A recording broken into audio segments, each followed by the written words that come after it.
Tampak bang kerja lagi, sangga agamanya, iya kan? Nggak marhabanan, nggak tahlilan, ya kan gitu? Nggak wiridan, nggak pujian-pujian. Pokoknya Allahu Akbar langsung wudu, langsung Allahu Akbar, Assalamualaikum. Ya kan begitu? Secara syariat ya dia sudah pada jalurnya, ya kan begitu? Ya artinya syariatnya standar minimal kita seperti kita hidup saja. Standar minimal itu berapa kalori yang diperlukan oleh tubuh kita, minimal 600 ya kalori yang perlu dibakar, yang bisa menimbulkan kerakingan. Tetapi kan ada 4-5 sempurna, ya kan begitu? Iya, ada tambahan vitamin ini, itu terserah. Nanti ketahanan tubuhnya ya berbeda, ya kan?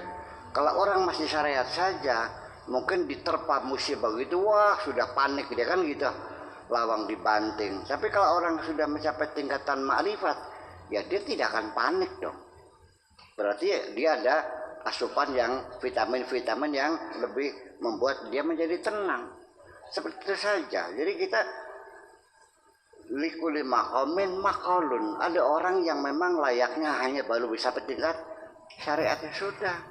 Yang penting seperti SD, SMP, SMA sama perguruan tinggi.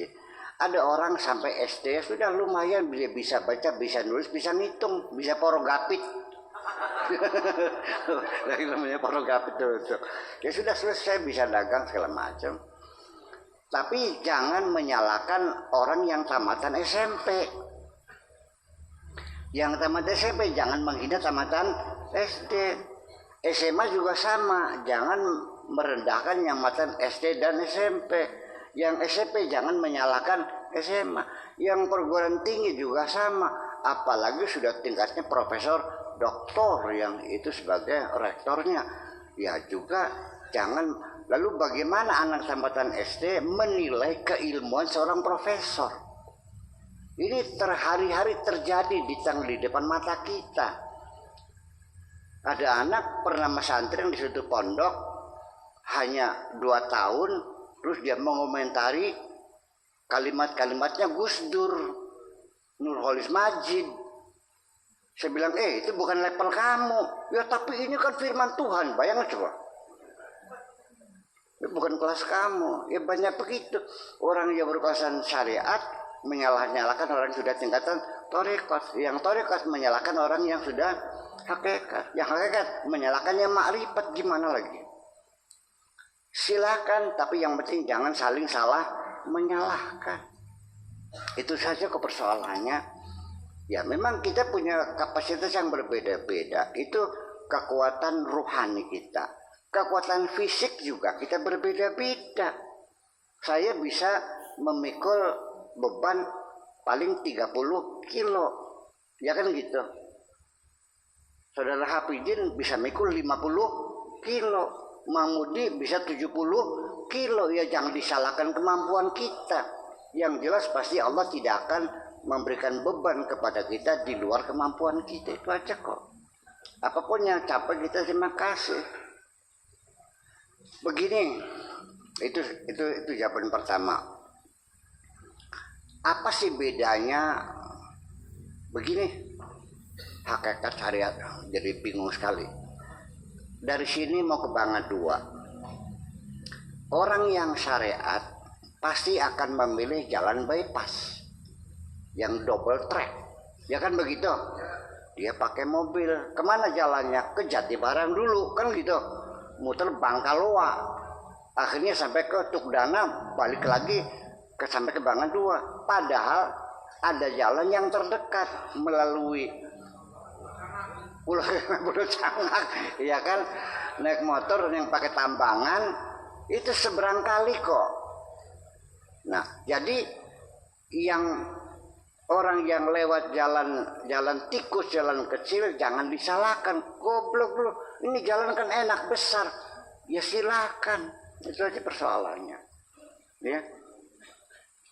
Tetapi kan masing-masing ada resikonya. Nah kalau jalan besar selalu banyak rambu, nggak boleh berhenti, nggak boleh stop, nggak boleh velboden, nggak boleh nerobos, banyak. Tapi itu kan nggak ada. Ada nggak di jalan besar nggak? Velboden nggak ada. Ada dilarang pedestrian nggak? Nggak? Ya nggak ada. Tapi kalau les itu kan ada beling, ada paku, sama. Semuanya ada resikonya. Semua mengandung resiko juga. Ada resiko yang kita tanggung. Jadi begini aja. Di mana bedanya orang syariat dengan orang yang sudah ma'rifat? Bedanya, saya ini setiap hari menemui tamu dari pagi sampai sore. Tamu bergilir. Bayangkan. Kan pasti nyampah, betul nggak? Ya kuah gelasnya, ya asbaknya, rokoknya, ya kertas kocinya, kertas segala macamnya. Kadang-kadang tamu datang bawa anak kecil, kadang-kadang kencing di situ, ya kan? Rokok kadang-kadang jatuh ke karpetnya kebakar, ya kan begitu. Nah, boleh nggak saya sebagai tuan rumah membuat syariat, membuat aturan? Satu, dimohon kepada tamu yang terhormat tidak boleh membawa anak kecil, tidak boleh merokok, tidak boleh bercakap-cakap dengan suara keras. Nah, Anda sebagai orang yang pengikut syariat, ya tolong dong, ini aturan tuan rumah dipatuhi. Siapapun tamunya yang mematuhi aturan saya, pasti saya suka sama tamu itu, betul nggak? Jadi syariat sudah cukup kok membuat tuan rumah menjadi senang.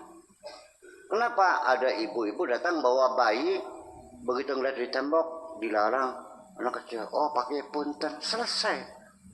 Cukup syariat minta maaf kepada tuan rumah karena saya syariat. Aturan itu namanya syariat.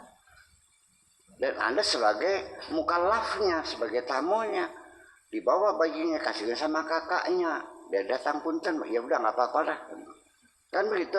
Ada lagi orang tas pul, begitu dongak lihat di tembok, dia bilang merokok, aduh punten pakai punten, ya udah mangga.